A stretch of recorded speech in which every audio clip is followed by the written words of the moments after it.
Well, hello everyone. We will be moving on to the second round of our 2022 Stanley Cup Playoff Preview Series. And before we start previewing the Panthers versus the Lightning, let's make sure to subscribe to the channel if you are new and you want to see more content like this. Please and thank you. And of course, let's get started. Here we are again as the two teams meet just like last year. Those two teams were good. How did they get here? So, for Florida, they got here by scoring a ton of goals during the regular season on their way to claiming the President's Trophy, and they managed to make a comeback in a first round matchup between the Washington Capitals. They actually had 3 comebacks in games 4, 5, and 6 to win that series in the first round against Washington, and that was their first playoff series win since 1996. As for Tampa Bay, they battled injuries on their way to a very good season still and finished third in the Atlantic. They ended up taking on the Toronto Maple Leafs and won in Game 7, and that is where they are now as we see a matchup of the two. So what are the storylines or the narratives, factors, stuff like that we should expect in this series? Well, I think a big thing here will be whether or not the additions the Panthers made are enough to beat the Lightning after failing to do so last year. It took 6 games, to end this series in 2021, but you have to remember Tampa Bay had a 3-1 lead in the series before Spencer Knight stopped 36 of 37 shots faced to push the series to 6 games. Now, the additions made at the deadline, such as Claude Giroux and Ben Chiarot, will be the ones I want to talk about as they are expected, or at least should be expected, to play well. In the first round, Giroux had 3 goals and 4 assists for 7 points, all at full strength in 6 games while winning 46 of 83 faceoffs and averaging 17 minutes and 6 seconds of ice time against the Caps, and had an expected goals for percentage of 39.85%, which is not great. It was actually the 3rd worst for any Panthers player in the first round. That's a little concerning, especially since he played only 2 minutes of the entire series on the PK, so you can't say that's dragging him down here. But I think for him, he was just a guy that has played a lot of minutes, and he played some of those minutes against Anthony Mantha, and I'm a little worried, though, that, that was a matchup that he seemed to struggle with there, how he'll do against Tampa Bay. However, I think he should still make a positive impact in this series with his passing, and hopefully he can snap out of his funk and score some goals for them, too. I think since he's got here, he scored 6 goals and his total time with the regular season in the playoffs for the Panthers. Although I will say, I'm going into the series, I'm not sure what you're going to get from the veteran. Curious to see if we get a good performance from him or if it's going to be kind of a dud from what you expect. The other guy, of course, we're going to be talking about is Ben Chiarot. The Panthers gave up quite a bit to get the blue liner from Montreal and need him to help out in this series. The 31-year-old just had 1 point in the Wise series, which was an assist, despite him playing the 7th most minutes for his teams against the Capitals. And while I know people will say, well, he's not known for his offense, he's more of a grittier style type player, I would say, yeah, he's not known for his offense. But from what we've seen from him, I'd say this acquisition just in general does not look great for Florida.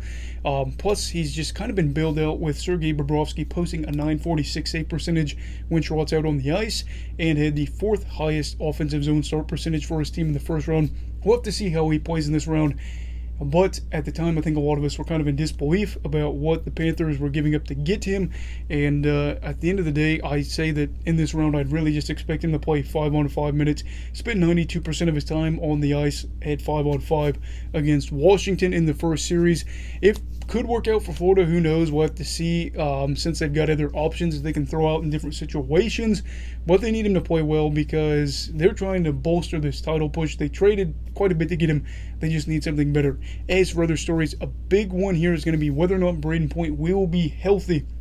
Make no mistake, Point missing any time in the series is a huge issue for the Lightning, as he's definitely one of their better players. And considering how they have struggled, they have multiple star players not perform in the first round against Toronto. This is a little worrisome. Point status is currently listed as highly doubtful for Game 1, and he'll be sorely missed. I don't want to make this sound bad, so this is kind of what I think my take is on Point. Not the complete case, but just kind of a thing that I've seemed to have noticed, especially when you watch all his goals. A big thing for Point is that he's just sometimes a guy that you forget is there. Not in a bad way, because his line mates are so good. They have so much depth. Next thing you know, he's just hanging out near the goal line or hanging out in the high slot, and he's just burying a goal and no one's around him. And it's just like, how do you forget that he's even there? And I'm not saying that to make it sound like he's a bad player, but I actually think that it just really emphasizes what they could use for Tampa Bay, as he is a guy that, has scored a lot of goals down low and in the high and low slot. And he has, been a guy for them that's been a very reliable player. And Florida does not give a lot of goals down low near the goal crease, so he could be a very welcome addition to the series whenever he comes back. He's the second leading goal scorer for the Bolts and has the fourth highest shooting percentage for his team, and not only plays a big part for their offense, their even strength offense, but their power play as well. But for points return, we're just going to have to wait, see how that goes. Curious to see if he is able to come back. Obviously, I hope he is. Finally, I want to talk about one more thing in this series, it being the goaltending.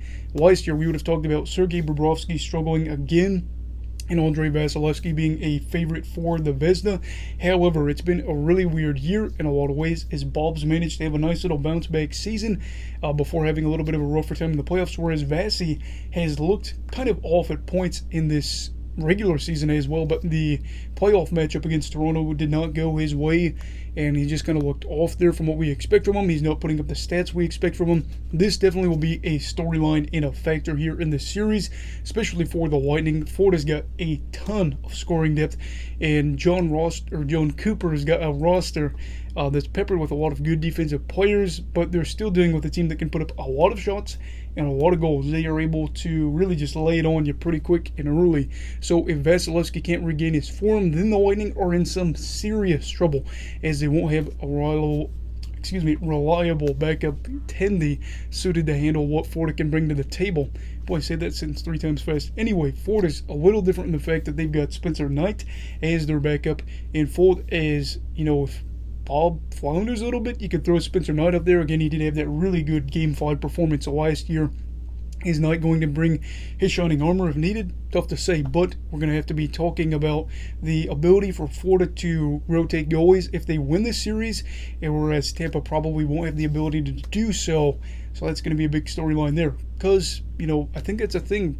Vasilevsky is a guy that starts 50, 60 games every year for them. I don't know what they're going to do, but you think as he gets a little bit older, they're going to have to figure something out there. So just a quick wrap-up of some other things before I make my pick.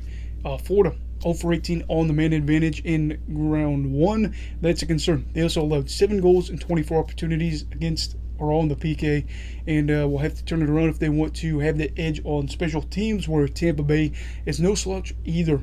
There's plenty of other players I could talk about in this series, or this, this matchup. I could talk about that from this regular season matchup between the two, but I think we should just all expect both sides' star players to be a factor in this series.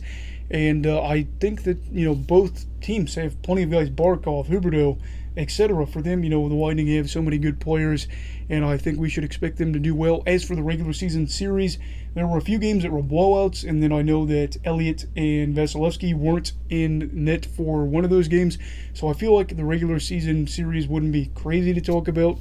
And then, of course, Kucherov missed some of those matchups as well, I believe, so I just felt like this season series wouldn't really gel well for this. But at the end of the day, you have two very good teams playing against each other for a shot to go to the conference finals, and hopefully for them to the Stanley Cup finals. So, having said all that, for this series, I will be picking the Tampa Bay Lightning in 7 games. This was a really tough decision, as the Panthers are pretty heavily favored for this series, according to multiple big sports outlets. I know that The Athletic has got them as a pretty big favorite. I know MoneyPuck.com, there's plenty of places that have them as a big favorite, and I think it's going to be a little bit closer. Some of those articles ended up saying that as well, just because they're favored to win the series by 64%, or, they're favored 64% to win the series, doesn't mean Tampa Bay couldn't win this. And for me, Tampa Bay has not inspired me with what they've been able to do as of late and in stretches this season, but I still think they're a team that should be able to go out and beat most of the teams at the East more times than not. For Florida, they have just so much to prove here, whether or not they're a true contender and can gain respect not only around the league, but in their own state. Let's face it, they've been a red-headed stepchild in Florida for some time now as a franchise, and the fans are sick of it. They want to get out of Tampa's shadow, and they're going to need to topple the champs, and from there on, hopefully be able to go on to greater things than just a second-round series win. But we'll have to see. As for Tampa, they're probably exhausted. I am aware of that. They have played a lot of playoff games, and after playing so many games, you got to think, do they still have the motivation? Are they still wanting to go on? Of course they are. Who wouldn't be? You're getting extra money, you're building a legacy, and hopefully you're able to add another championship for yourself and your franchise. They're a group of guys that have been there and done that for a really long time, and I think the fact that they're listed as underdogs in this series is going to be fuel to the fire for them as they battle on in hopes of a third straight title. I'd say expect a great series, a lot of passion, not only from the players, but the fans, probably both coaches as well. And side note, I'm really hoping Carter Verhaeghe can have a big series against his former team, that being the Lightning, because he had 12 points in the first round against Washington. We'll have to see. So it's time to hear who you'd pick and in how many games. So make sure to comment that down below. And also, don't forget to like this video if you enjoyed it, and subscribe to my channel if you're new, you want to see more content from me. Everybody stay safe, have a great night, and you go off hockey, alright? Goodbye, Brigadiers and Brigadettes. This is your captain signing off. Have a great night.